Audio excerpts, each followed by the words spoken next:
ಕನ್ನಡ ಜಾಣಜಾಣಿಯರ ನಮಸ್ಕಾರ. ಮಿಥುನ್ ಚಕ್ರವರ್ತಿ ದೇವಿದಾಸ್ ಶೇಟ್, ಮಿಥುನ್ ಚಕ್ರವರ್ತಿ ದೇವಿದಾಸ್ ಶೇಟ್ ದೈವಜ್ಞ ಬ್ರಾಹ್ಮಣ, ಬಾಡು ತಿನ್ನುವ ದೈವಜ್ಞ ಬ್ರಾಹ್ಮಣನ ಉಂಗ್ಲಿ ಪ್ರಾಣಗಳು. ಈ ವಿಚಾರದಲ್ಲಿ ನನಗೆ ಒಂದಷ್ಟು ಜನ ಕೆಲವರು ಫೋನ್ ಮಾಡಿ ಸಹ ಕೇಳ್ತಾ ಇದ್ರು, ಕೆಲವರು ಕಾಮೆಂಟ್ಗಳು ಹಾಕಿದ್ರು. ನೀನೇನು ಬರೀ ಜಾತಿ ಮಾತಾಡ್ತೀಯಾ, ಯಾಕೆ ಮಾತಾಡ್ತೀಯಾ? ಮತ್ತು ಅದೇ ಡೈಲಾಗ್ಗಳು, ಬಾಂಗ್ಲಾದೇಶದಲ್ಲಿರೋ ಹಿಂದೂಗಳ ಕತೆ ಮಾತಾಡಲ್ಲ ನೀನು, ಇದೆಲ್ಲ ಕೇಳ್ತಾ ಇದ್ರು.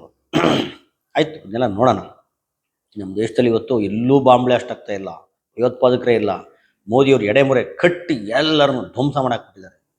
ಅಷ್ಟೇ ಅಲ್ಲ, ಮೊನ್ನೆ ಫ್ರೀಡಮ್ ಪಾರ್ಕಲ್ಲಿ ವಾಕಿಂಗ್ ಮಾಡ್ತಾ ಇದ್ದೆ, ಗೊತ್ತಲ್ಲ, ಬೆಂಗಳೂರು ಫ್ರೀಡಮ್ ಪಾರ್ಕ್, ಹಳೇ ಸೆಂಟ್ರಲ್ ಜೈಲು.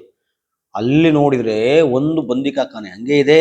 ಅಲ್ಲಿ ಯಾರಿದ್ದಾರೆ ಅಂದರೆ ವಿಜಯ್ ಮಲ್ಯ ಇದ್ದಾರೆ. ವಿಜಯ್ ಮಲ್ಯ ಅವರು ಇದ್ದಾರೆ. ಮೋದಿಯವ್ರು ಕೈ ಹಿಡ್ಕೊಂಡು ಕರ್ಕೊಂಡ್ಬಂದಿರೋ ಅವ್ರನ್ನ. ಮತ್ತು ಬುಲೆಟ್ ಟ್ರೈನ್ ಗೊತ್ತಾ ನಿಮ್ಗೆ ಏನು ಅಂತ? ಅದು ಹೆಂಗಿರುತ್ತೆ ಅಂತ ನೋಡಿದ್ದೀರಾ ನೀವು? ಗೊತ್ತಿಲ್ಲ. ಮತ್ತು ಕಂಪ್ಯೂಟರ್ಗೆ ಒಂದೇ ಭಾಷೆ ಅರ್ಥ ಆಗೋದು, ಅದು ಸಂಸ್ಕೃತ ಬಿಟ್ಟರೆ ಇನ್ಯಾವುದೂ ಅರ್ಥ ಆಗಲ್ಲ. ಸಂಸ್ಕೃತಕ್ಕಿಂತ ಚೆನ್ನಾಗಿ ಯಾವ ಭಾಷೆನೂ ಅರ್ಥ ಆಗಲ್ಲ, ಸಂಸ್ಕೃತ ಮಾತ್ರ ಅರ್ಥ ಆಗುತ್ತೆ. ಆಯ್ತು, ನೋಡೋಣ ಇದನ್ನೆಲ್ಲ ಏನು ಅಂತ. ಅದಕ್ಕಿಂತ ಮುಂಚೆ ನಮ್ಮ ಕನ್ನಡ ಜಾಣಜಾಣಿರೋ ಯೂಟ್ಯೂಬ್ ಚಾನಲ್ನ ಸಬ್ಸ್ಕ್ರೈಬ್ ಮಾಡ್ಕೊಳ್ಳಿ, ನಮ್ಮ ಸಪೋರ್ಟ್ ಮಾಡಿ ಅಂತ ಹೇಳ್ತಾ, ನನಗೆ ಹೇಳಿದ್ನಲ್ಲ ಒಂದಷ್ಟು ಜನ, ಯಾಕೆ ನೀವು ಜಾತಿನೇ ಮಾತಾಡ್ತೀಯ ಅಂತ ಕೇಳಿದ್ರಲ್ವಾ? ಆಯ್ತಪ್ಪ, ಮಾತಾಡ್ತೀನಿ.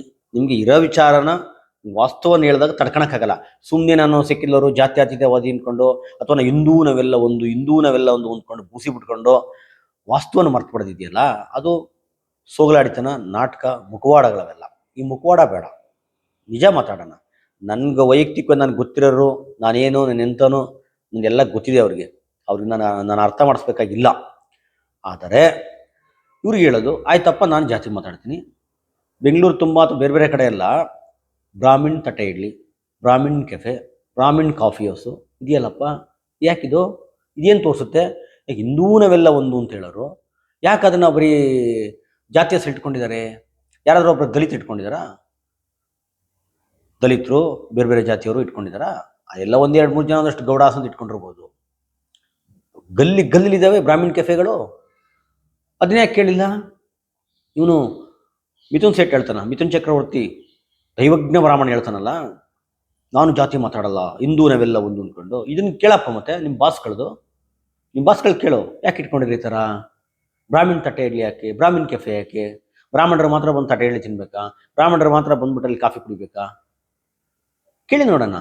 ಅಥವಾ ಒಬ್ಬ ಒಲೆಯರವರು, ಮಾದಿಗರವರು, ಕೊರಚರು, ಕೊರಗರು ಇವರೆಲ್ಲ ಹೋಗ್ಬಿಟ್ಟು ಒಂದು ಹೋಟ್ಲಿಟ್ರೆ, ಜಾತಿ ಹೆಸರು ಇಟ್ಕೊಂಡು ಹೋಟ್ಲಿಟ್ರೆ ನೀವೆಲ್ಲ ತಿಂತೀರಾ? ನೋಡೋಣ. ತಿಂದಿದ್ದೀರಿ ಯಾವತ್ತಾದರೂ? ತಿಂತೀರಾ? ಮತ್ತೆ ಅಲ್ವಾ? ಮತ್ತು ಇನ್ನು ಬಾಂಗ್ಲಾದೇಶದ, ನಾನು ಮೊನ್ನೆನೂ ಹೇಳಿದೆ, ಹೋಗ್ರಪ್ಪ ಬಾಂಗ್ಲಾದೇಶಕ್ಕೆ ನೀವೆಲ್ಲ ಅಂತ ಹೇಳ್ಬಿಟ್ಟು. ಈಗಲೂ ಹೇಳ್ತೀನಿ, ಇಲ್ಲಿ ಕುತ್ಕೊಂಡು ಕಾಮೆಂಟ್ ಹಾಕೋದು, ಇಲ್ಲಿ ಕುತ್ಕೊಂಡು ಅಂತಿರಲ್ಲ ಬಾಂಗ್ಲಾದೇಶದ ಹಿಂದೂಗಳು ಅಂತ. 50 ಜನ ಹೋಗ್ರಪ್ಪ ಸಾಕು. 50 ಜನ ಹೋಗಿ ಎಲ್ಲ ವಾಡದು ಬಿಸಾಕಿ ಒಂದು ಕಡೆಯಿಂದ ಹರಿದಾಕ್ಬಿಡ್ಬೋದು. ಹುತಾತ್ಮರಾಗ್ರೋ, ಸಾಯಿರೋ ಅಲ್ಲಿ ಹುತಾತ್ಮರಾಗಿ ಹೋಗ್ಬಿಟ್ಟು. ನಾವು ಲಾಲ್ ಬಾಗ್ ಹತ್ರ ನಿಮ್ಮ ಸ್ಟ್ಯಾಚ್ಯೂ ಇಡ್ತೀವಿ, ಕುವೆಂಪು ಸ್ಟ್ಯಾಚ್ಯೂ ತೆಗಿತೀವಿ, ಇಡ್ತೀವಿ. ಬೆಂಗಳೂರು ತುಂಬ ಪುನೀತ್ ರಾಜ್ಕುಮಾರ್ ಇದ್ದಾರಲ್ಲ, ಅದ್ರ ಪಕ್ಕದಲ್ಲಿ ಅಥವಾ ತೆಗೆದ್ಬಿಟ್ಟು ನಿಮ್ದು ಇಡೋಣ, ಬೇಕಾರೆ ನಿಮ್ಮ ಸ್ಟ್ಯಾಚ್ಯೂ ಇಡೋಣ ಹಾಕೊಂಡ್ರು. ಪ್ರತಿ ಹುತಾತ್ಮರ ದಿನಾಚರಣೆ ಮಾಡೋಣ. ಇಂಡಿಪೆಂಡೆಂಟ್ ಡೇಗಿಂತಲೂ ದೊಡ್ಡದಾಗಿ, ಕನ್ನಡ ರಾಜ್ಯೋತ್ಸವಕ್ಕಿಂತ ದೊಡ್ಡದಾಗಿ ದೊಡ್ಡ ಮಟ್ಟದಲ್ಲಿ ನಿಮ್ಮ ದಿನಾಚರಣೆ ಮಾಡೋಣ. ಅಲ್ಲಿ ಹೋಗಿ ಹುತಾತ್ಮರಾಗಿ ಇಲ್ಲಿ ಕೂತ್ಕೊಂಡು ಮಾತಾಡೋದಲ್ಲ. ಕಂಡವ್ರ ಮಕ್ಕಳು ರವಿಯವ್ರ ಕಳಿಸಿ, ರವಿಯವ್ರ ಮನೆಯಿಂದ, ಶೋಭಾ ಕರಂದ್ಲಾಜೆ ಅವ್ರ ಕಡೆಯಿಂದ, ಅವ್ನ ಯತ್ನಾಳ್, ಇವರೆಲ್ಲ ಮಕ್ಕಳನ್ನ ಮರಿಗಳನ್ನ ಕಳಿಸಿ. ನೀವು ಕಾಮೆಂಟ್ ಹಾಕಿ ಹೋಗಿ, ಅಲ್ಲಿ ಹೋಗ್ರಪ್ಪ ಹುತಾತ್ಮರಾಗಿ ಕತೆ ಹೊಡೆಯೋದಲ್ಲ ಬಂದ್ಬಿಟ್ಟು, ಸರಿನಾ? ಮತ್ತೆ ನಮ್ಮ ದೇಶದಲ್ಲಿ ಎಲ್ಲಾದರೂ ಬಾಂಬ್ ಬ್ಲಾಸ್ಟ್ ಆಗಿ ನೋಡಿದಿರಾ ಮೋದಿಯವ್ರು ಬಂದಮೇಲೆ? ಇಲ್ಲ, ಎಲ್ಲೂ ಇಲ್ಲ. ಗಡಿಯನ್ನು ಎಷ್ಟು ಕಟ್ಟುನಿಟ್ಟಾಗಿ ಬೀಳಿ ಹಾಕಿದ್ದಾರೆ, ಎಷ್ಟು ಚೆನ್ನಾಗಿ ಕಟ್ಟಿದ್ದಾರೆ ಅಂದರೆ, ಒಂದು ಇರುವೆ ಸಹ ನುಸುಳ್ಬಾರ್ದು ಆ ಮಟ್ಟಕ್ಕಿದ್ದಾರೆ. ಆದರೂ ಯಾಕ್ರಿ, ಅವನು ಯಾರು BJPಯಿಂದ ಒಬ್ಬರು ರಾಜ್ಯಪಾಲರಾಗಿದ್ರಲ್ಲ, ಸತ್ಯಪಾಲ್ ಮಲ್ಲಿಕ್ ಅಂತ, ಅವ್ರು ಯಾಕೆ ಸುಳ್ಳು ಹೇಳ್ತಾರೆ? ಈ ಪ್ರವೀಣ್ ಬಾಯ್ ತೊಗಾಡಿ ಅಂತ ಒಬ್ಬಿದ್ದ, ಗೊತ್ತಾ? ಅದು ಆತನು ಹಿಂದುತ್ವವಾದಿನೇ, ಪ್ರವೀಣ್ ಬಾಯ್ ತೊಗಾಡಿಯ, ಗುಜರಾತನು. ಈ ಮನುಷ್ಯನ ಸುಳ್ಳು ಯಾಕೆ ಹೇಳ್ತಾರೆ ಇವರೆಲ್ಲ? ಇಲ್ಲ, 500 kg RDX ಬಂತು, RDX 500 kg ಬಂತು ಮೋದಿಯವ್ರ ಕಾಲದಲ್ಲಿ. ಪುಲ್ವಾಮಾ ಆಯಿತು, 40-45 ಜನ ಅಮಾಯಕ ನಮ್ಮ ದೇಶ ಕಾಯುವ ರೈತರು ಸತ್ರು ಅಂತೇಳಿ ಸುಳ್ಳು ಹೇಳ್ತಾರಲ್ರಿ. ಅವ್ರ ಮೇಲೆ ಕೇಸ್ ಹಾಕ್ಬೇಕಲ್ವಾ? ಸುಳ್ಳು ಹೇಳೋರ ಮೇಲೆ ಬಂತ ನಿಜವಾಗ್ಲೂ? ಇಲ್ಲ ತಾನೆ. ಮೋದಿಯವ್ರ ಆಡಳಿತದಲ್ಲಿ ಹೆಂಗ್ರೆ ಬರುತ್ತೆ? ಮತ್ತೆ ನಮ್ಮ ಚಕ್ಕೋಣ್ಣ ಹೇಳ್ತಾನಲ್ಲ, ಚಕ್ಕೋಣ್ಣ ಏನಪ್ಪ ಅಂದರೆ, ಅದೇ ಮೋದಿಯವ್ರು ಇತ್ತಲ್ಲ, ಎಂಥದ್ದು ಲ್ಯಾಪ್ಟಾಪ್ಗೆ ಕನೆಕ್ಟ್ ಮಾಡ್ಕೊಂಬಿಟ್ಟಾರೆ ಹಾಸ್ಪಿಟ್ಲ್ ಎಲ್ಲ. ಸಂಜೆ ನೋಡ್ತಾರೆ, ಕನೆಕ್ಟ್ ಮಾಡ್ಕೊಂಡು ಇಡೀ ದೇಶದ ಎಲ್ಲ ಆಸ್ಪತ್ರೆಗಳು ಲ್ಯಾಪ್ಟಾಪಿಗೆ ಚುಚ್ಕೊಂಬಿಟ್ಟವ್ರೆ ಅಂತ ಹೇಳ್ಬಿಟ್ಟು. ಇವತ್ತು ಒಂದ್ ಕಡೆ ಎಲ್ಲ ಬರ್ಕತಾನೆ, ಎಲ್ಲ ಓದ್ದಂಗೆ ಯಾರು ತೋರಿಸಿದ್ರೆ ನನಗೆ ಬರ್ಕೋತಾನೆ. ಕಂಪ್ಯೂಟರ್ಗೆ ನಿಜವಾಗ್ಲೂ ಅರ್ಥ ಆಗೋ ಭಾಷೆ ಅಂದ್ರೆ ಸಂಸ್ಕೃತ ಅಂತ. ಸಂಸ್ಕೃತ ಮಾತ್ರ ಚೆನ್ನಾಗಿ ಅರ್ಥ ಆಗುತ್ತಂತೆ. ನಾನು ಯಾರನ್ನ ಕೇಳಿದೆ, ಒಬ್ಬರನ್ನ ಸಾಫ್ಟ್ವೇರ್ ಇಂಡಸ್ಟ್ರಿ ಕೇಳಿದೆ, ಹೌದಾ ಸರ್ ನನಗೂ ಗೊತ್ತಿಲ್ಲ ಹೇಳಿ ಸರ್ ಅಂತ. ಅವ್ರು ಹೇಳಿದ್ರು, ಅಯ್ಯೋ ಜಗದೀಶ್ ಇಲ್ಲ ಕಣಪ್ಪ, ಇವ್ನು ಎಂಥ ಮೂರ್ಖ ಅಂದರೆ ಅವನು ನೆಟ್ ಓದಿದ್ರಿತಾನೆ, ಸಾಬ್ರ ಸ್ಕೂಲಲ್ಲಿ ಓದ್ದ ಅವನು, ಸಾಬ್ರ ಸ್ಕೂಲಲ್ಲಿ ಎಲ್ಲ ತಲೆ ಮೇಲೆ ಹೊಂಟೋಯ್ತು, ನೆಟ್ ಹಂಡು ಬಗ್ಸ್ ಓದಿದ್ರೆ ಆಗ್ತಿರ್ಲಿಲ್ಲ, ಅವೆಲ್ಲ ಸುಳ್ಳು. ಕಂಪ್ಯೂಟರ್ಗೆ ಅರ್ಥವಾಗುವ ಭಾಷೆ ಒಂದೇ ಇಂಟರ್ಪ್ರಿಟರ್ ಅಂತ ಹೇಳ್ಬಿಟ್ಟು, ಅದು 0 1 ಮಾಡಿಕೊಂಡು ಜಗತ್ತಿನ ಯಾವ ಭಾಷೆ ಬೇಕಾದ್ರೂ ಅರ್ಥ ಮಾಡ್ಕೊಂಡು, ಯಾವ ಭಾಷೆ ಬೇಕಾದ್ರು 0 1 ಮಾಡ್ಕೊಂಡು ಅರ್ಥ ಮಾಡ್ಕೊಡುತ್ತೆ. ಇವನು ಪೆಂಗ, ಇವನು ಏನು ಗೊತ್ತಿಲ್ಲ ಅಂತ. ಮತ್ತೆ ಇದು ಗೊತ್ತಾ, ಮಂಗಳೂರಿನಲ್ಲಿ ನಮ್ಮ ಹುಡುಗ ಎದ್ದ ಬೆಳಗ್ಗೆ ಹಲ್ಲುಜ್ಜಿದ, ಸ್ನಾನ ಮಾಡ್ದ, ಚಡ್ಡಿ ಹಾಕೊಂಡ, ಕಾಚೆ ಹಾಕೊಂಡ, ಪ್ಯಾಂಟ್ ಹಾಕೊಂಡ, ಶರ್ಟ್ ಹಾಕೊಂಡ, ತಿಂಡಿ ತಿಂದ, ಬುಲೆಟ್ ಟ್ರೈನ್ ಹತ್ತಿದ, ಬೆಂಗಳೂರಿಗೆ ಕೆಲ್ಸಕ್ಕೆ ಬಂದ, ಇಲ್ಲಿ ಕೆಲಸ ಮುಗಿಸ್ಕ ಸಂಜೆ 5 ಗಂಟೆಗೆ ಹತ್ತಿದ, 5ವರೆಗೆ ರಾತ್ರಿ ಮನೆ ಮನೆಗೆ ಒಂದು ಮಲ್ಕೊಂಡ. ಏನ್ ಬೆಂಗಳೂರಲ್ಲಿ ಬಾಡಿಗೆ ಮನೆಗಳು, ಅಪಾರ್ಟ್ಮೆಂಟ್ ಎಲ್ಲ ಖಾಲಿ ಇದಾವೆ, ಎಲ್ಲ ಖಾಲಿ ಹೊಡಿತೇವ್ರಿ. ಗೊತ್ತಾ ನಿಮ್ಗೆ, ಬೆಂಗಳೂರಲ್ಲಿ ತಿಂಗಳಿಗೆ 500 ರೂಪಾಯಿ ಬಾಡಿಗೆ ನಿಮ್ಗೆ ಮನೆ ಸಿಗುತ್ತೆ. ನಿಮ್ಗೆ 2000 ಕೊಟ್ಟರೆ ಫಸ್ಟ್ ಕ್ಲಾಸ್ I5 ಅಪಾರ್ಟ್ಮೆಂಟ್ ಅಲ್ಲಿ ಬಾಡಿಗೆ ಸಿಗುತ್ತೆ. ನಿಮ್ಗೆ ಖಾಲಿ ಬಿದ್ದವಲ್ಲ, ಯಾಕೆಂದ್ರೆ ಎಲ್ಲ ಬುಲೆಟ್ ಟ್ರೈನ್ ಎತ್ಕೊಂಡು ಮಂಗಳೂರಿಂದ, ಹುಬ್ಬಳ್ಳಿಯಿಂದ, ಬೇರೆ ದೂರ ಭಾಗದಿಂದ, ಬೀದರಿಂದ ಬುಲೆಟ್ ಟ್ರೈನ್ ಬರ್ತಾರೆ ಕೆಲಸ, ಬೆಳಿಗ್ಗೆ ಬರ್ತಾರೆ, ಕೆಲಸ ಮುಗಿಸ್ಕೊತಾರೆ, ಸಂಜೆ ಓಡ್ತಾ ಇರ್ತಾರೆ. ಹೆಂಡತಿ ಜೊತೆ ಮಾತಾಡ್ಬೇಕಾಗಿಲ್ಲ, ಊಟ ಮಾಡ್ಬೇಕಾಗಿಲ್ಲ, ಸ್ನಾನ ಮಾಡ್ಬೇಕಾಗಿಲ್ಲ, ಒಂದು ಕತೆ ಓದ್ಬೇಕಾಗಿಲ್ಲ, ಒಂದು ಹಾಡು ಕೇಳಬೇಕಾಗಿಲ್ಲ, ಏನು ಬೇಡ, ಹತ್ತಿರ ಬಂದ್ರು. ಅದಕ್ಕೆ ಬೆಂಗಳೂರು ಬೀದಿ ಖಾಲಿ ಹೊಡಿತಾ ಇದೆ. ಏನು ಒಂದು ಚೂರು ಟ್ರಾಫಿಕ್ ಇಲ್ಲ, ಏನಿಲ್ಲ. ಇಲ್ಲಿ ಬಾಡಿಗೆ ಮನೆಗಳು ಬಹಳ ಕಮ್ಮಿ, ತುಂಬಾ ಚೀಪಾಗಿ ಸಿಗ್ತವೆ.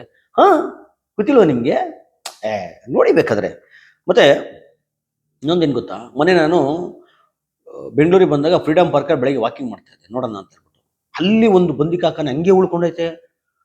ಏನಪ್ಪ ನೋಡಿದ್ರೆ ವಿಜಯ್ ಮಲ್ಯ ಅವರಿದ್ದಾರೆ.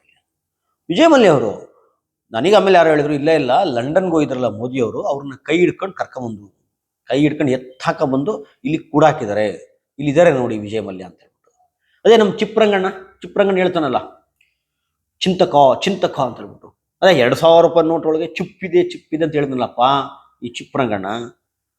ಮಂಗ್ ಟಿವಿ ಏನು ಮಂಗಣ್ಣನ ಟಿವಿಯ ಚಿಪ್ರಂಗಣ್ಣ, ಇವನ್ನ ಚಿಂತಕ ಅಂತ ಹೇಳ್ಬಿಟ್ಟು.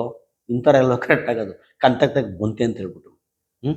ಏನೇನು ಕಂಪ್ಯೂಟರ್ಗಂತೆ. ಮತ್ತೆ ನಮ್ಮ ದೇಶದಲ್ಲಿ ಒಂದೂ ಯಾವ ಭಯೋತ್ಪಾದಕ ಘಟನೆಗಳು ನಡೀತಾ ಇಲ್ಲ. ಇನ್ನು ಹೇಳಕ್ ಹೋದ್ರೆ ಎಷ್ಟಿದ್ದಾರೆ. ಮತ್ತೆ ತುಂಬ ಜನ ಸರ್ಕಾರ ಬೈತಾ ಇದ್ರಲ್ಲಪ್ಪ ಎಲ್ಲ ಕಡೆ, ರಸ್ತೆಗಳು ಗುಂಡಿ ಬಿದ್ದುಬಿಟ್ಟಿದೆ, ಸರ್ಕಾರ ನೋಡ್ತಾ ಇಲ್ಲ, ಗುಂಡಿ ಬಿದ್ದುಬಿಟ್ಟಿದಾವೆಲ್ಲ, ಮಾಡ್ತಾ ಇಲ್ಲ ಅಂತ ಹೇಳ್ಬಿಟ್ಟು. ಇನ್ನೇನ್ರಿ ಮಾಡಕ್ಕ, ಚಿನ್ನದ ರಸ್ತೆ, ಚಿನ್ನ ಇತ್ತು, ಅಲ್ಲೆಲ್ಲರೂ ಕಿತ್ಕೊಂಡು ಹೊಂಟ್ರಪ್ಪ. ರಾತ್ರಿ ಬರ್ತಾರೆ ಎಲ್ಲರೂ KG ಗಟ್ಟಲೆ ಚಿನ್ನ ಅಲ್ಲೆಲ್ಲೆಲ್ಲ ಕಿತ್ಕೊಂಡು ಹೋಗ್ತಾ ಇದ್ರೆ ಗುಂಡಿ ಬೀಳಲ್ವಾ? ಆ ಚಿನ್ನ ಕಿತ್ಕೊಂಡು ಹೋಗೋದ್ರಿಂದನೇ ಗುಂಡಿ ಬಿದ್ದರೆ ರಸ್ತೆ. ಸುಮ್ಮನೆ ಗೊತ್ತಿಲ್ಲದಲ್ಲೇ ಮಾತಾಡಕ್ಕೆ ಹೋಗ್ಬೇಡಿ ಅಲ್ವಾ? ಮತ್ತೆ ಚಿನ್ನದ ರಸ್ತೆ ಹಾಕ್ಬೇಕು ಅಂದ್ರೆ ಇವನ್ನ ಏನು ದೈವಜ್ಞ ಬ್ರಾಹ್ಮಣ ಮಿಥುನ್ ಸೇಠ್ನ ಇವನ್ನೇ ಮುಖ್ಯಮಂತ್ರಿ ಮಾಡಬೇಕು, ಅವನಾಗ್ತಾನೆ. ಸರಿನಾ? ಸರಿ, ಇಂಥ ಇವನ್ನ ಪುಂಗ್ಲಿ ಸ್ಟೋರಿಗಳನ್ನ ಸಾಕು ಮಾಡಬೇಕು, ಅಥವಾ ಮುಂದೆ ಏನು ಎತ್ತ ನೋಡೋಣ. ಎಲ್ಲರಿಗೂ ಸಹ ನಮಸ್ಕಾರ.